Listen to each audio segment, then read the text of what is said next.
Paul Darnell. Yes, hello. Welcome to Thank the Maker. Thank you for having me. So you are the stunt performer under the mask, portraying Marrok. Yes. A newer character, already becoming a beloved character on the dark side of things in Star Wars. We need more dark side. I'm a light side guy, but we need more dark side content. We It do. It gives you that eeriness about the mystique, you know, and you're trying to find out who these characters are and what made them evil. Why are they evil? Yeah. you know? Yeah. That kind of leads me to my first question. We don't like to dig and ask about, ooh, what's coming, or take us behind the curtain in ways that we're not going to press you for stuff that would break an NDA, is what I'm getting at here. But there is so much mystery and mystique around Marrok, that character, and, you know, we all saw him die when the green smoke comes out when he's vanquished in Ahsoka, right? But there's all this mystery around, like, the Night Sisters and how they can reanimate people, and all this, like, amazing character stuff. Again, I'm not trying to push you and get into it, but I don't know. I think about the potential for seeing more from that character. You know, we see him in the Maul Shadow Lord trailer. Anything you want to talk about, or you feel like you can get into with the lore of maybe? Well, I mean, I wish I actually knew more about the lore in that. And so even getting into this role, I asked Dave, like, who is this guy? Where's he from? Mm-hmm. And trying to just pick apart, like, he had a few little lines in there. They did have one, I don't know, they took it out. It was something like, I had been trained by Darth Vader or something along those lines, but then they had taken that line out, so then it got changed in a different rendition. But so I think they're developing the character and figuring out more and more about who he is. Right. And he gave me the note, he's like, this is a weathered warrior. He's been through a lot. He's seen battle, and he's portraying more like a mangy dog, meaning that he's been through a lot, he's wrecked, he's worked, and that's all he kind of gave me. Right. And I was like, okay, so you know there's more. Right, yeah. But we're not going to find that out. And actually, we shot my death scene the first time I was on camera.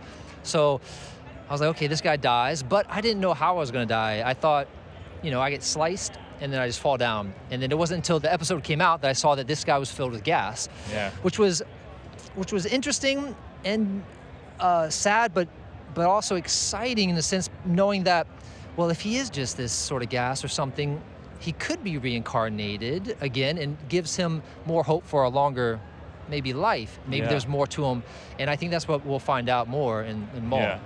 Have you had the opportunity to screen the series yet, or you have to watch it with the rest of us normies? I have to watch it, you know, as it comes out as well. You know, I no prior screening for that, so it'll be exciting for me too to see. Absolutely.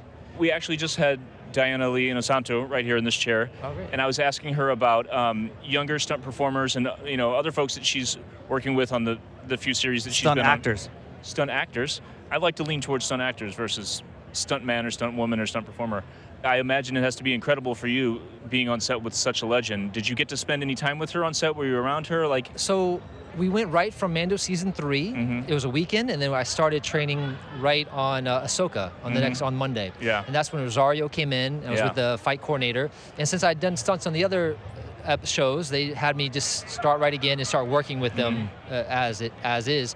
And they're still trying to find a person from Marrok. Right. So I was just on there as a stunt man and just helping out and training Rosario. Rosario started right away. We started working with her, and one of our first fights is with a droid, and I was that droid fighting with her. And then I put my stuff in.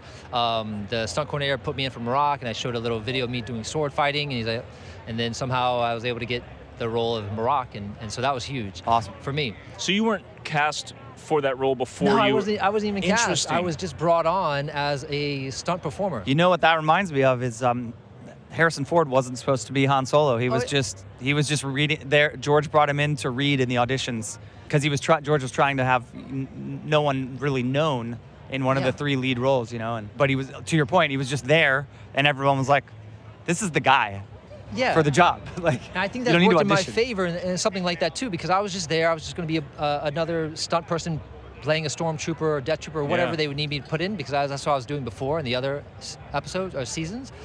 And then they were looking for a character, and so the Shauna, who was the costume designer, was like, "Oh, you know, Paul's really good at this movement."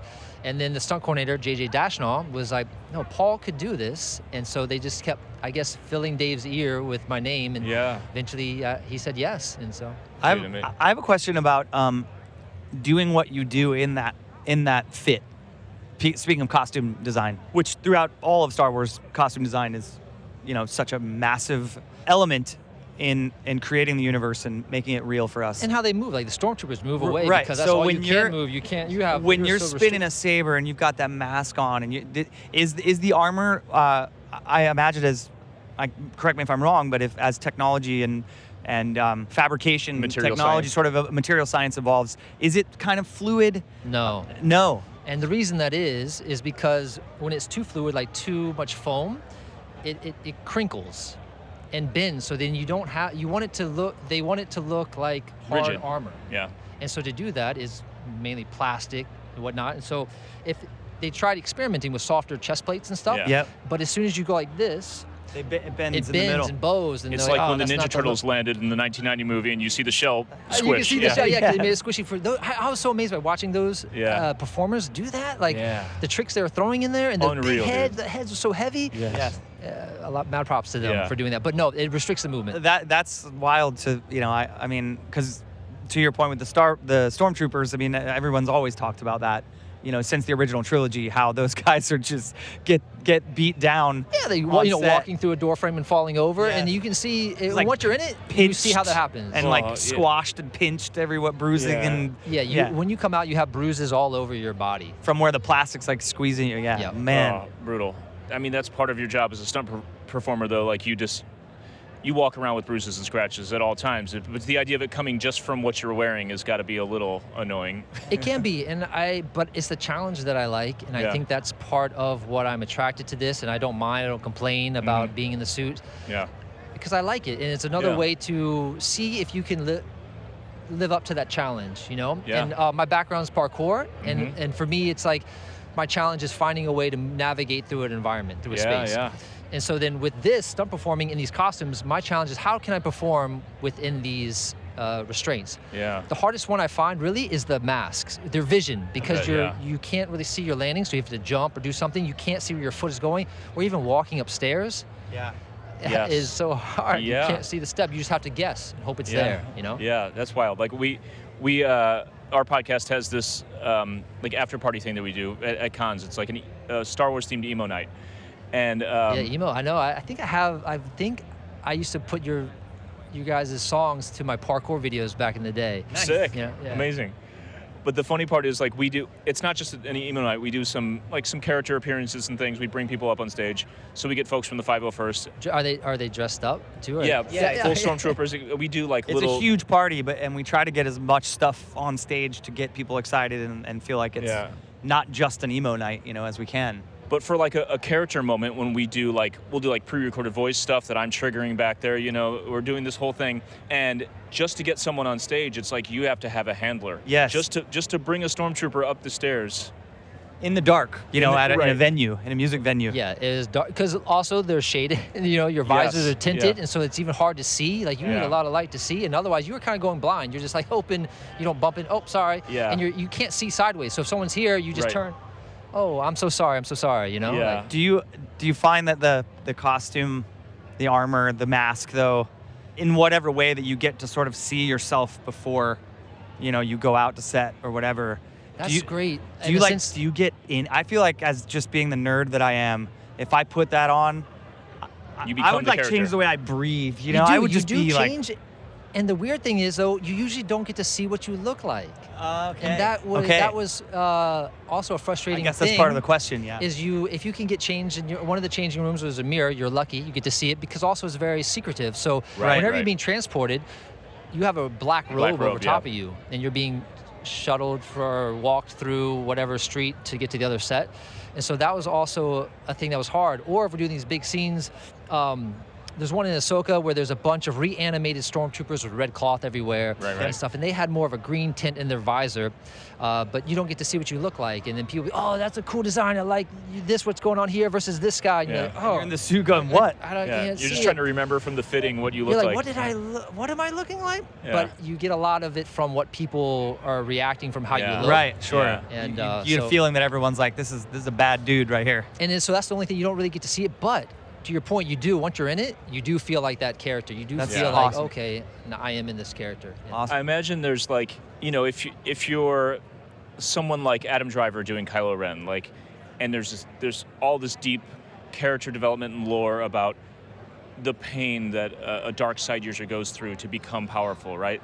Like, I imagine you could take all of that discomfort in the suit and really channel that into your character. The suit hurts, but that just makes you darker. Yeah, that's a cool. Good place to pull from. That would be a good way to, versus like, I don't want to go that way, oh, it hurts, versus like, oh, this is what they did to me, Cool. It's probably got to be like a tough balancing act, literally. Like, I guess sometimes when you're trying to perform, you're trying to spot, you're trying to do all the technical stuff that you're doing as a physical performer, while try to embody the character, and not, being frustrated and being pissed off isn't going to help you land a move, but character-wise, maybe that works for you. So I imagine that's... No, I think that's great. I think it is a big part of it as well, too, because even like Iman, we're very jealous of his outfit because he didn't have any restrictions to his. This was very flowy, and he was like, this is great, but it also helped with his character. His free spirit more, and he was always...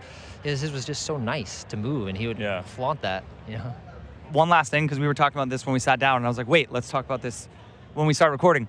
I was telling you how this is the first time we've ever really come to a con and properly set up and sat down and done interviews, but we've been to many. We've been to Star Wars Celebration in particular for the last several years. 3 or 4 years we brought the podcast, and you were just telling me a really cool story about York. You haven't been to Celebration yet, but just how you were exposed to it. Yeah. And I think what you said about the energy and all that is really important to what we do here with our podcast. So no, I think it's great to see that. I've only seen clips from Celebration, and the one that, got us all excited when we were working on Ahsoka was Dave had just gone to Celebration, and he wanted to get everybody pumped for making this show. And so he put up a monitor, had the whole crew come around and sit there and pull up video and clips and edit from Celebration. And I had never seen it before. And it was such an amazing thing to see the reaction of people, how excited they were, and what these shows offer to people and do. And so it really set us to want to create something special that these people would be proud of, that we're seeing, that have made a connection to them, their family, and everybody, and what it means to them. So that was just another sort of eye-opening thing of how big this world is, and how connected everyone can be, and how much people care. And that makes you want to care. Celebration is the best place to be reminded there is more. I know you play a dark side user, but there's more light than dark in this fandom. The loudest voice in the room gets heard a lot of the time, but when you're at Celebration, you're surrounded by literally thousands of people who just love Star Wars, and it's palpable. You can feel it, and the panels are so exciting, and everyone is just... For 3 or 4 days, we are all united in love of Star Wars. 3 or 4 days, whoa. So you got to go, man. It's back in LA next year. Oh, is it? You got to go. It's just an experience, once in a lifetime experience. It was in Japan last year, and man, on top of Japan being one of our favorite places on the planet, we've gotten to tour with our bands so many times. Throw Star Wars into the mix and perfect excuse to go. Tokyo. Yeah, that was Japan. That's where I want to go. Yeah. So highly advised. If you get a chance to go next year, you should check it out. It is. This opened up a whole other world for me. So it's been amazing to see all the places and all these different conventions, and something like that is like, I feel like the mecca of. It is the mecca. It's the mountaintop. Well, dude, thank you for being here with us so much. And what you said, the last thing that you said about Dave showing everyone that bright center to the universe with something like Celebration, to get all of you, to remind all of you as cast members how much everyone cares, and bring you to a place where you're leading with that as you go into creating this, is something that I feel like every fan needs to hear, because that's why I wanted to bring it up, because when you started talking about it, I was like, wait, that's what our whole show is about. So please wait till it's really so cool. Easy for any of us to hear a new album, see a new show, see a new movie, and just that's shit, just like pish posh the whole thing, and without any thought disregard all of the passion and care and love that goes into making something. So it's great to hear that perspective from you, and I appreciate hearing it. Yeah, I think that's part of it, because you can get jaded in this industry too, and just do another thing, we're just turning it out. Yeah. But if you can be reminded why you're doing this thing, then it rejuvenates you, and you want to put your best into it. And that's what Rosario was doing too in Ahsoka specifically. She was the bright light. Every day she was so happy, so positive, that it made everyone else level up and be positive too. You couldn't have a bad day around her, and that was a huge thing to carry on. That's very cool to hear. She's a queen. Series. She's amazing. Awesome. Well, thanks again, Paul. My pleasure. Thanks for having me. Great to meet you.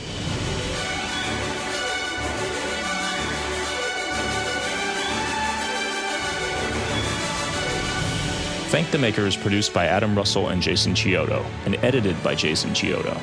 If you enjoy the podcast, you can support us by leaving a review on Apple Podcasts, Spotify, or wherever you listen. Or you can support us directly at patreon.com/thankthemakerpod, where you can get access to our Discord server, exclusive content, exclusive merch, and more. Our patrons literally make Thank the Maker possible.